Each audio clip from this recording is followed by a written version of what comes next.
Je prenais en exemple tout à l'heure, quand on a commencé notre réunion, on dit souvent je vais à l'hôpital public parce que ça coûte rien, je vais à l'école de la République parce que c'est gratuit. Voilà. Et en fait, tout ça est gratuit en vrai pour l'usager, c'est l'égalité d'accès à la santé. Voilà. Derrière, c'est un coût pour la collectivité, et ce coût, il est supporté par la solidarité nationale de ceux qui payent l'impôt. Donc il y a plusieurs séquences, c'est d'où vient l'impôt, à quoi il sert, et puis avec un petit focus, et c'est très pédagogique comme support, enfin moi je trouve très bien fait, qui permet aussi de montrer, de faire un petit focus sur le département des Hautes-Pyrénées. Ce sont des chiffres de 2019, c'est une vision nationale, hein, donc c'est sans doute affinable au niveau territorial, mais l'objectif c'était vraiment d'expliquer ça, de dire quand vous arrivez aux urgences, ça coûte 227 €. Quand les pompiers font une intervention pour vous emmener, ça coûte 1150 €. Le parcours, enfin un enfant, une année de scolarité en élémentaire, ça coûte 6008, quelque chose comme ça. Une année au collège, ça coûte 8006. 10 000 € de plus quasiment. Voilà.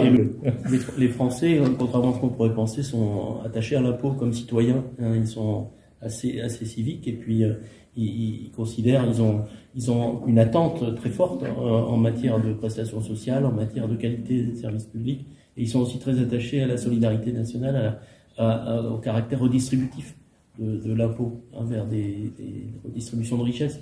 Mais paradoxalement, ils savent pas d'où vient l'argent public dans le détail et ce qu'on en fait. Donc l'idée pédagogique, c'est ça, c'est de leur donner des clés pour mieux comprendre, et puis de leur demander aussi leur avis très concrètement sur l'utilisation de l'impôt. C'est pour ça qu'il y a ce questionnaire en ligne qu'on ouvre aussi au Centre des finances publiques. Il y a un espace en avoir pour mes impôts avec un micro-ordinateur en accès libre où les usagers peuvent répondre en live, on va dire, au questionnaire et donner leur avis sur l'importance qu'ils attachent à l'impôt, le niveau d'imposition, est-ce qu'il leur paraît trop élevé, ou est-ce que on constate aussi que quand les Français sont attachés à la qualité du service public, mais quand il s'agit de leur propre situation, ils trouvent toujours qu'on en paye trop.